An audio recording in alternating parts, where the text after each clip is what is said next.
Clase, es importante saber mucho acerca de los subject pronouns or pronombres de sujeto. Okay?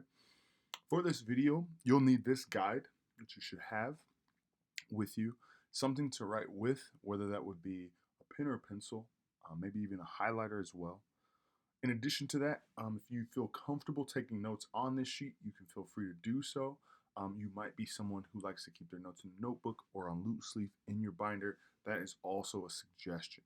But again, you'll need a place to take notes that are not answers here. You'll need something to annotate with, maybe a couple of things, and then also you'll want to be ready with this guide, just like every video for notes.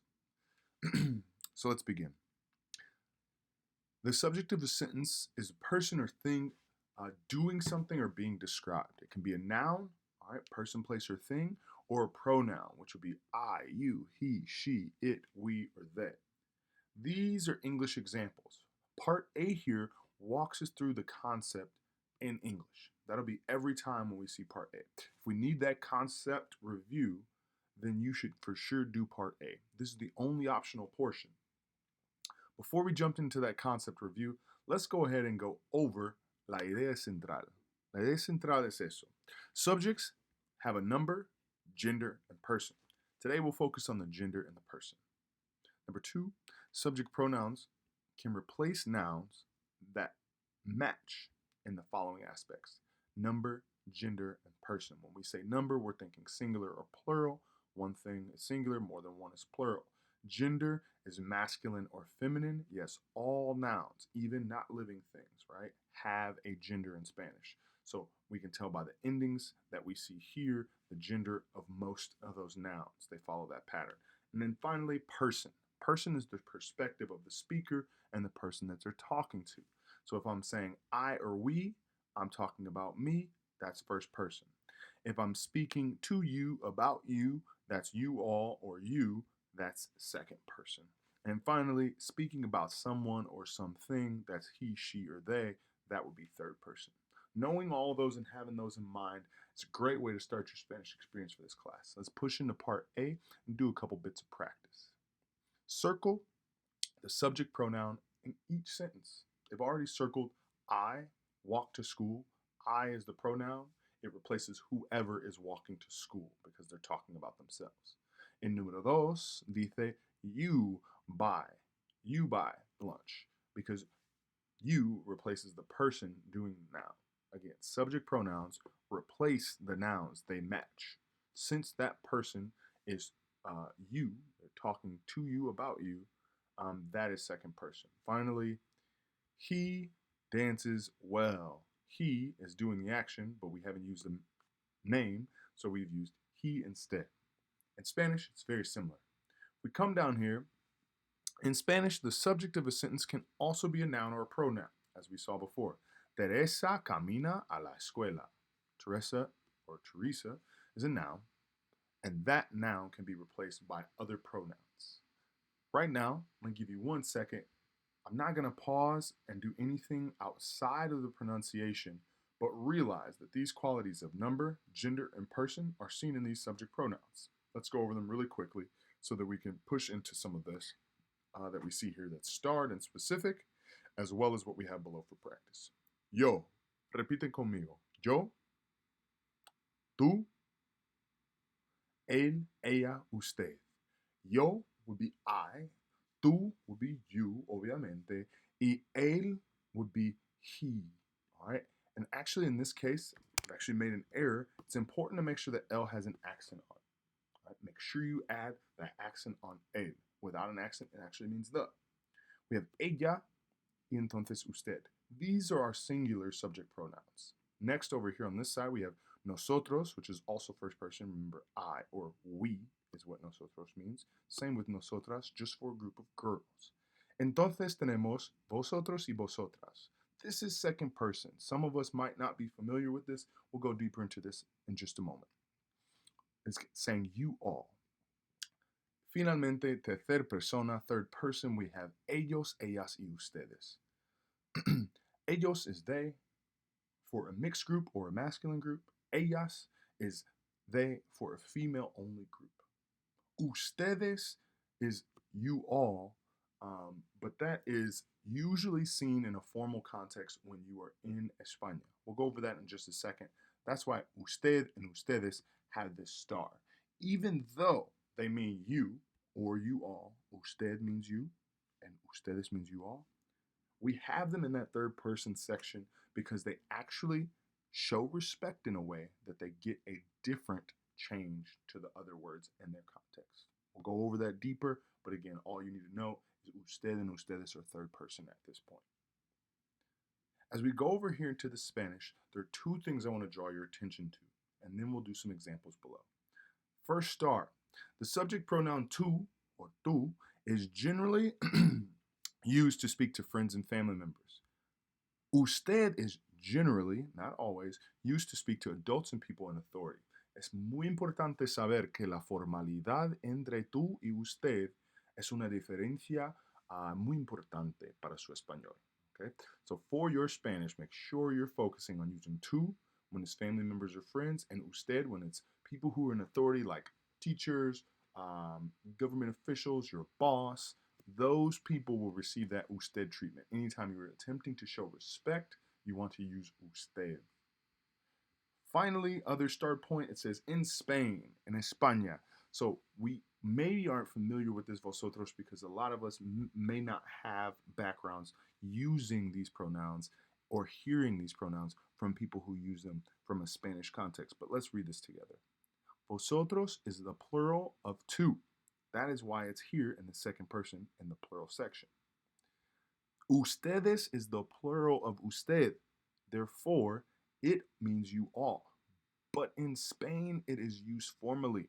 In the Americas, ustedes is the plural for both tú and usted. I'll say that one more time. Vosotros, in Spain, vosotros is the plural of tú. Ustedes is the plural of usted. In the Americas, ustedes is the plural for both tú and usted. This is why most people in our communities and who are using maybe a basis for their Spanish that's more de Latino America, they are not using vosotros and they're using usted as a plural for both. Very clear explanation there. Last thing you want to be aware of, it's not starred, but it's something you might see later when we talk about adjective agreement. Nosotros and vosotros, used for groups of males or mixed groups. Right? Mixed groups meaning of both genders.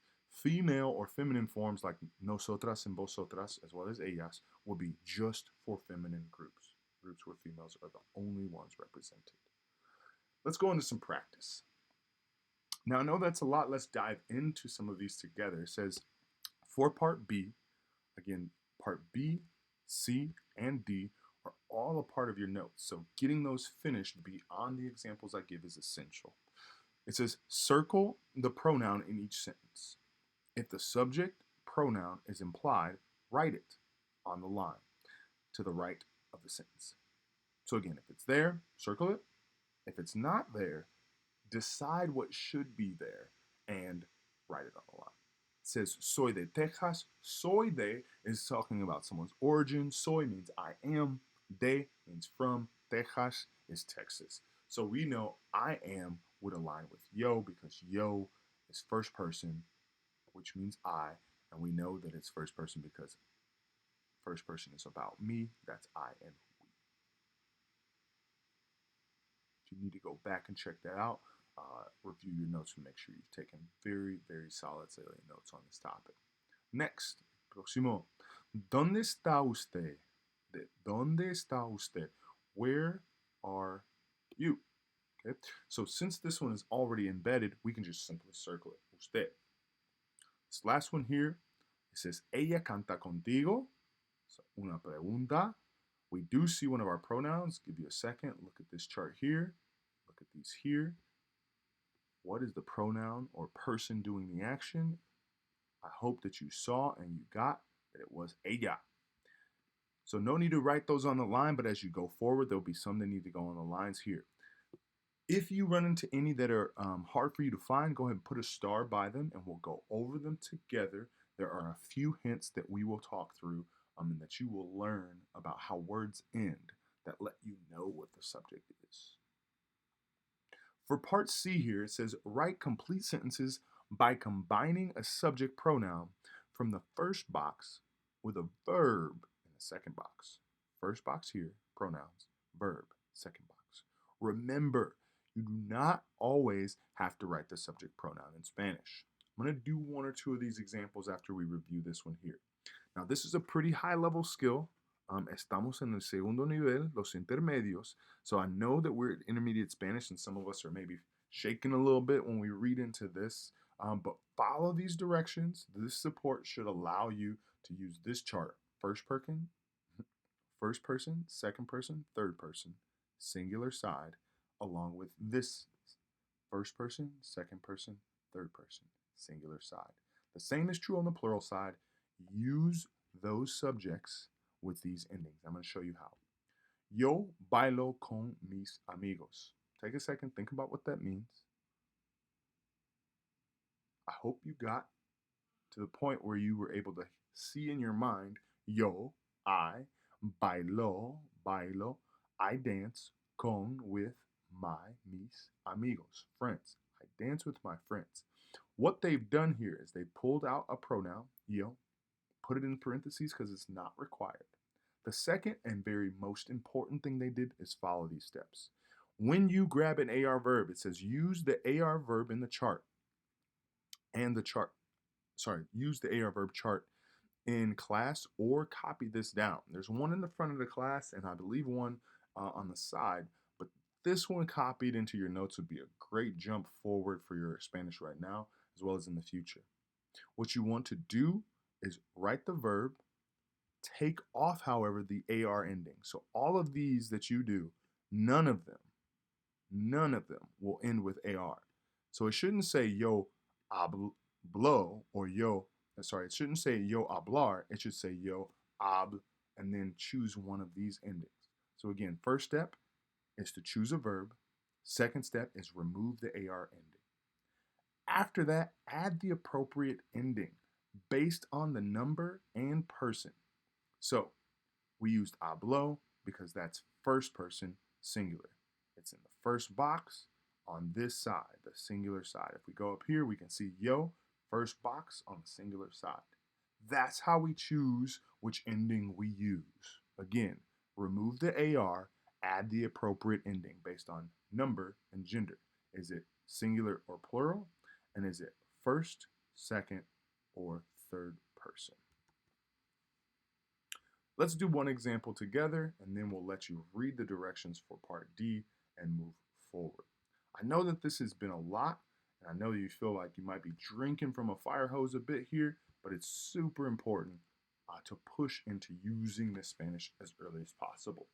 We're going to start with second person singular, tú. We'll say tú, and we'll say, I like to cantar. So we'll say cantar. But wait, step one, after we've chosen a verb, is get rid of the AR.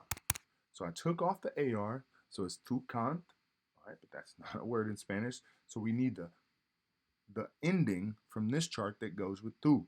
If we go up here, we can see the tu is first, second person, and it's on the singular side.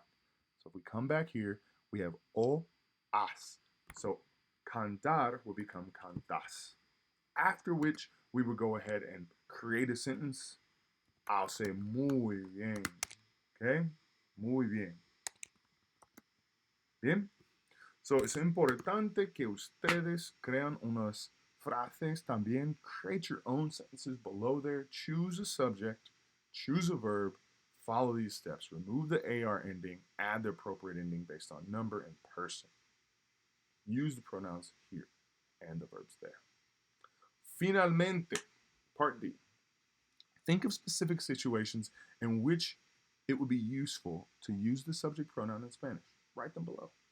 Now, this is a little meta. That means it's thinking about how you're thinking about language. I know that this is hard, especially since it's day 2 of your class. You want to make sure you make some space in your brain to think about what you're learning and how to apply it.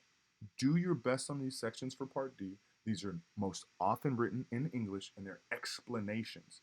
These are showing what you know based on what we've learned in the notes. Suerte y bendiciones con eso. Espero que ustedes han aprendido mucho acerca de los pronombres de sujeto. Right now, I'd love you to push forward and fill in any practice that you haven't finished. Go back in this video and watch other aspects as needed. The only optional section here is part A. You should have all of these notes as well as all of these aspects here. And if you get stuck here, make sure to use the pronoun chart above. I've started this here to connect with these as well. Take your time y buena suerte.